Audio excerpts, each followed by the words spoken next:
الله الرحمن الرحيم. ثم لما فرغ المصنف عن بيان التكرار وعدمه شرع في تقسيم الوجوب فقال. اور جب صاحب منار رحمت اللہ تعالی علیہ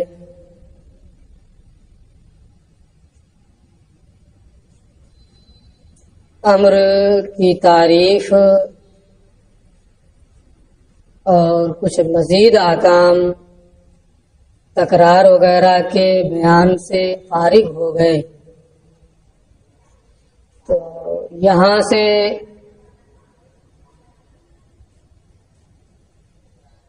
وہ امر کا جو حکم ہے یعنی وجوب، حکم امر کیا ہے؟ وجوب امر سے کیا ثابت ہوتا ہے؟ وجوب. تو یہاں سے حکم امر یعنی وجوب کی تقسیم کا بیان شروع کر رہے ہیں.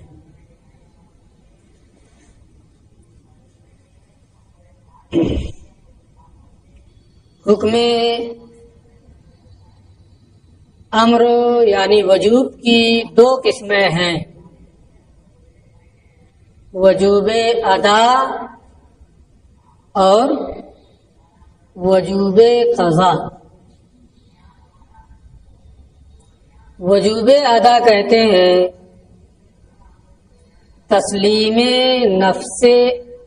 تسلیم عین واجب بالامر، امر سے جو چیز ثابت ہوئی ہے بعین ہی اسی کو سپرد کرنا، یہ کیا ہے؟ وجوب ادا. اور وجوب قضا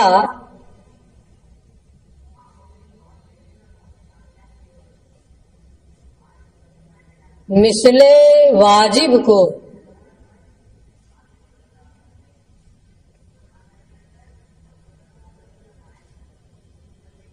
امر کے ذریعے سے جو واجب ہوا ہے اس کے مثل کو اپنے پاس سے سپرد کرنا. تسلیم مثل الواجب بالامر من عندی،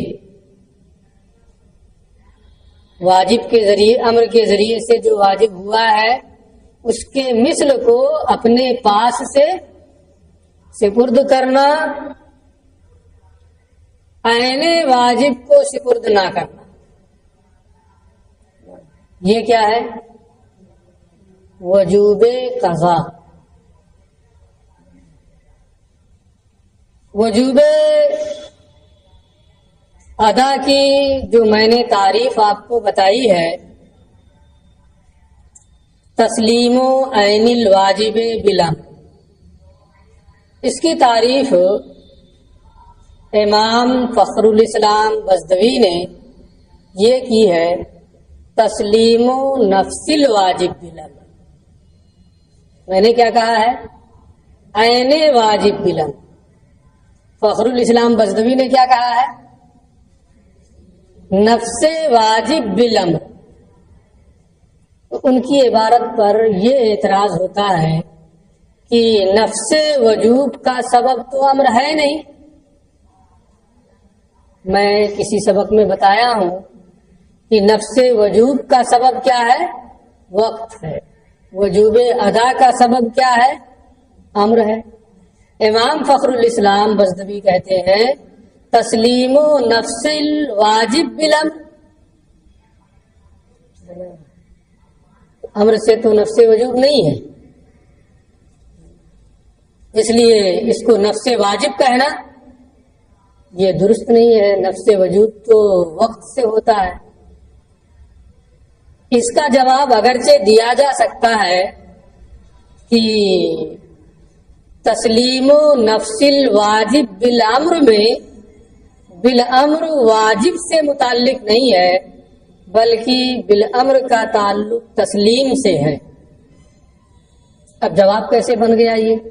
یہ جواب اس طور پہ بن گیا کہ نفس واجب کو امر کے ذریعے سپرد کرنا۔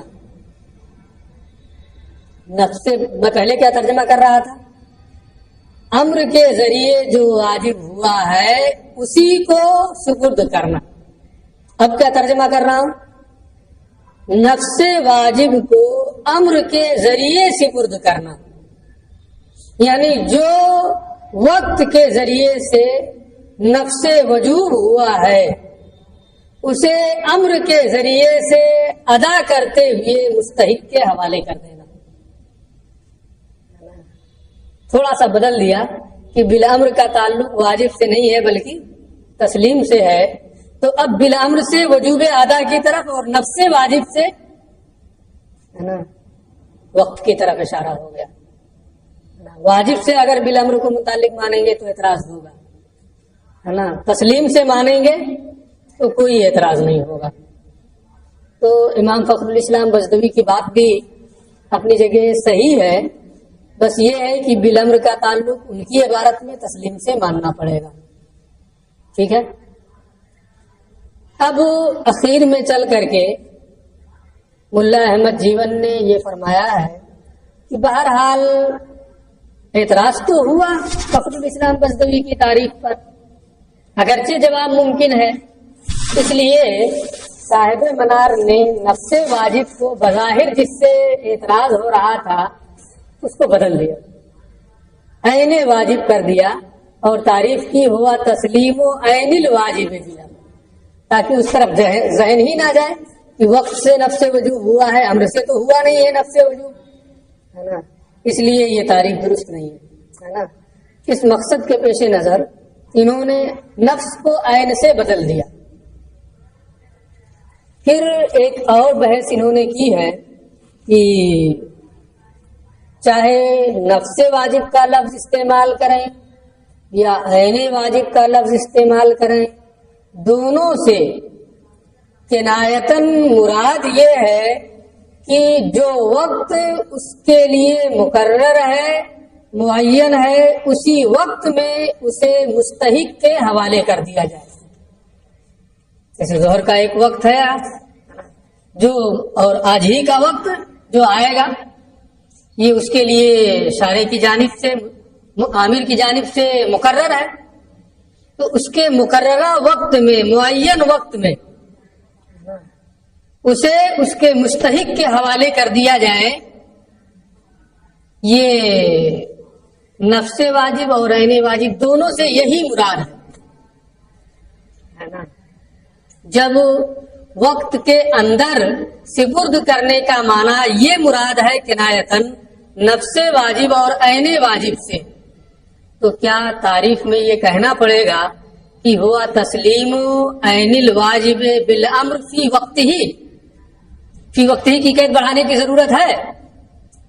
جب نفس واجب عین واجب دونوں سے کنایتاً مراد یہ ہے کہ وقت میں ادا کرنا ہے نا، تو پھر بھی وقت ہی کے قید بڑھانے کی کوئی حاجت تو ہے نہیں۔ ایسے ہی ایک چیز اور ہے کہ نفس عین واجب کو امر کے ذریعے جو واجب ہوا ہے بے نہیں اسی کو سپرد کرنا، تو یہ تو ہوا کہ سپرد کرنا، کس کو سپرد کرنا ہے یہ بھی ہو گیا ہے نا۔ بے نہیں امر سے جو واجب ہوا ہے اسے سپرد کرنا، کیا سپرد کریں گے وہ تو ہو گیا، لیکن کسے سپرد کریں گے یہ نہیں ہوا۔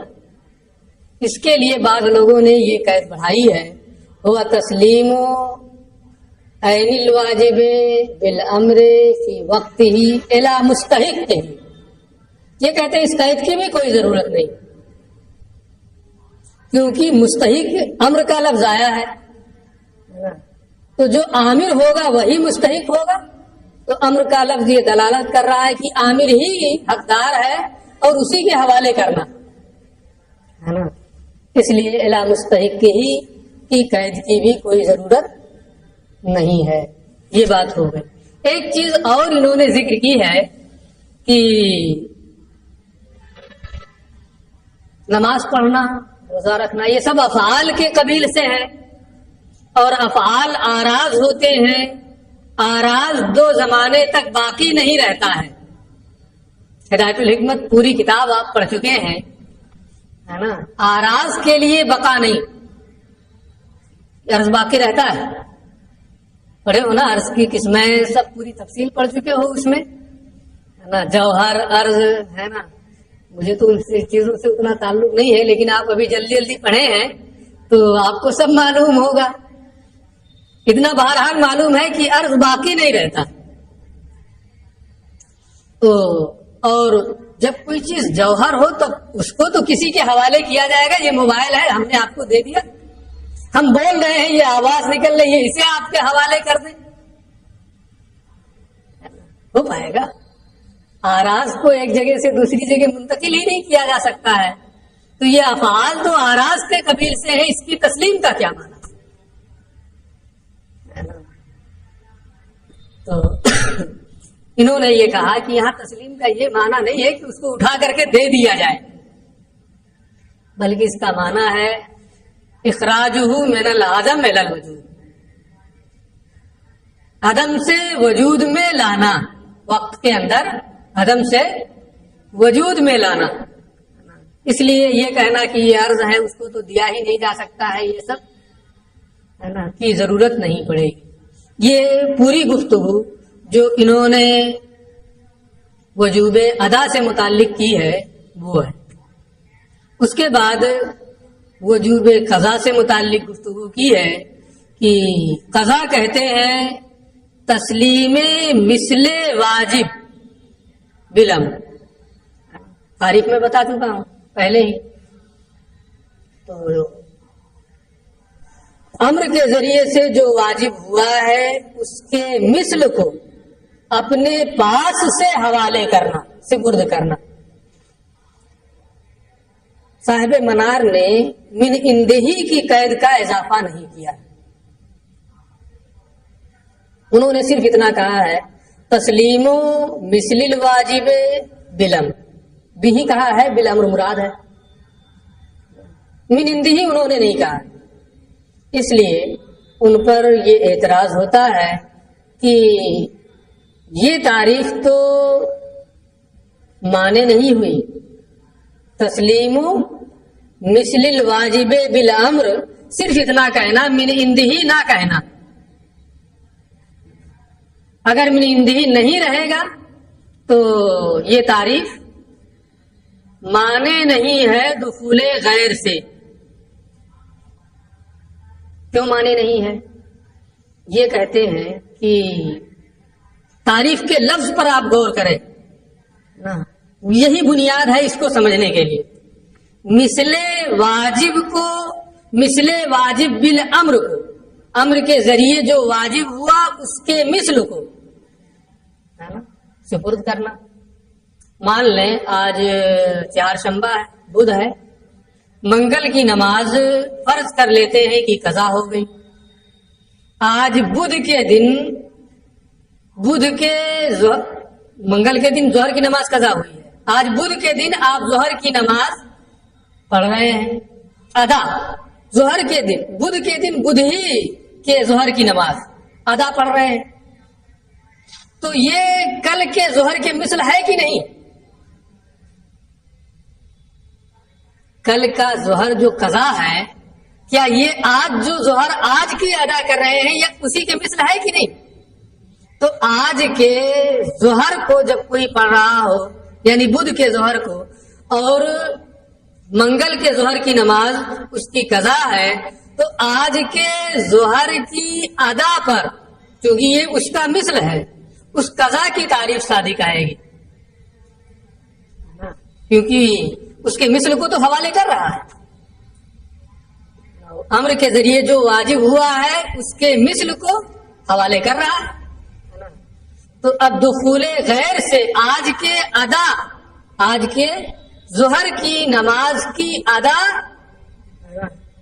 کل کے ظہر کی قضا جو ہے یہ بھی اس میں شامل ہو جا رہا ہے، مثل واجب ہوا تو ادا جو قضا نہیں ہے یہ قضا کی تعریف میں شامل، اس لیے قضا کی یہ تعریف دخول غیر سے مانے نہیں۔ اس کا انہوں نے یہ جواب دیا ہے کہ قضا کی تعریف میں منندہی کی قید معتبر ہے، منندہی کی اپنے پاس سے سپرد کرنا یہ معنی قضا کی تعریف میں معتبر ہے، اور جب منندہی کا معنی معتبر ہے تو اب آج کے ظہر کی ادا کل کے ظہر کی قضا کی تعریف میں داخل نہیں ہوگی۔ اپنے پاس سے ایک ہوتا ہے کہ ادا کا معنی کیا ہے کہ عامر کا مامور بھی پر، عامر نے مامور کے لیے وہ وقت خاص کر دیا، عامر نے مامور بھی کے لیے مامور پر اس وقت کو خاص کر دیا ہو، یعنی وہ وقت عامر کا حق ہو۔ اب اگر اس وقت میں وہ ادا کرے گا تو وہ ادا ہے، لیکن اگر وہ وقت عامر کا حق نہ ہو، جیسے آج کے ظہر کا وقت ہوا تو ظہر کی نماز اس کے وقت میں پڑھنا، یہ وقت جو ہے ظہر کا وقت یہ عامر کا حق ہے، اپنے لیے اس نے خاص رکھا ہے۔ اس لیے جب بندہ ظہر کے وقت میں اسی دن کی ظہر پڑھتا ہے تو اپنے پاس سے نہیں دے رہا، بلکہ وہ تو حق ہی تھا عامر کا۔ لیکن جب کل کے ظہر کی نماز آج آپ ظہر کے وقت میں پڑھ رہے ہیں تو لازم ہے آپ کی آج ہی ظہر کے وقت میں کل کے ظہر کی قضا پڑھیں۔ اس وقت آپ سو بھی سکتے ہیں، اس وقت آپ کوئی دوسرا کام کر سکتے ہیں، تلاوت کر سکتے ہیں، گھنٹی پڑھ سکتے ہیں، کوئی کام کر سکتے ہیں، وہ آپ کا اپنا وقت ہے، وہ عامر کے ساتھ خاص نہیں۔ تو جب قضا آج کی آپ کریں گے تو اپنے پاس سے جو آپ کے آرام کے لیے وقت تھا، آپ کے پڑھنے کے لیے جو وقت تھا، اپنے پاس سے اپنا وقت دے رہے ہیں تو اس کو قضا۔ تو اب من اندہی کی قید جب بڑھا دیں گے تو آج کے ظہر کی نماز پر کل کے ظہر کی قضا کا مثل ہونا صادق نہیں آئے گا، کیونکہ آج کی ظہر جو ہے وہ خاص وہ وقت عامر کا حق ہے، اپنے پاس سے سپردگی نہیں ہوتی ہے، اور قضا میں اپنے وہ وقت اس مامور کا ہوتا ہے، وہ جو چاہے اس میں کر سکتا تھا، آدھا قضا کے لیے اس نے صرف کیا تو اپنے پاس سے مستحق کے حوالے کر رہا ہے۔ پھر انہوں نے یہ کہا جب اتنی ضروری یہ قید تھی تو ذکر کیوں نہیں کیا؟ کہہ رہے کہ ذکر تو کیا ہے، کہاں ذکر ہے؟ صاف صاف کہا ہے تسلیم مثل الواجب بلا ہے نا۔ تو کہتے ہیں ایک تو یہ کہ بہت مشہور ہے من بعدہی من اندہی کی قید، اتنی مشہور ہے کہ ذکر کریں نہ کریں برابر ہے، کچھ چیزوں کو شہرت کی بنیاد پر ترک کر دیا جاتا ہے، اس لیے چھوڑ دیا۔ ہر کوئی یہی سمجھے گا کہ من اندہی کا معنی یہاں معتبر ہے۔ دوسرا یہ ہے کہ مثل کا جو لفظ جو انہوں نے استعمال کیا ہے وہ التزاماً اس پر دلالت کر رہا ہے کہ من اندہی ہوگا، عین نہیں ہے، مثل ہے۔ جب مثل دے گا تو اپنے پاس سے دے گا نا۔ آپ کا موبائل ہم نے ضائع کر دیا، سمندر میں پھینک دیا، توڑ پھوڑ دیا، اب جب اس کو آپ کہیں گے عین دے پاؤں گا میں، مثل دوں گا نا۔ مثل کا مطلب کیا ہوا؟ اپنے پاس سے اب دے رہا ہوں۔ تو کہہ رہے ہیں مثل کا لفظ جو ذکر کیا ہے یہ التزاماً اس بات پر دلالت کر رہا ہے کہ اپنے پاس سے وہ دے گا۔ تو من اندہی کی قید کا ذکر انہوں نے کیا ہے یا تو اس لیے کہ وہ مشہور ہے، شہرت کی بنیاد پر ترک کر دیا، یا اس لیے کہ مثل کا لفظ التزاماً اس پر دلالت کر رہا ہے۔ بڑی لمبی گفتگو دے لی ہے نا، اور سوچ سوچ کے ترجمہ کرا دیکھیے۔ آج کچھ مجبوریوں کے تحت میں نے آپ کو اس طریقے سے سمجھایا ہے، ترجمہ آپ خود کر لیں یا پھر میں کل انشاءاللہ ترجمہ کرا دوں گا۔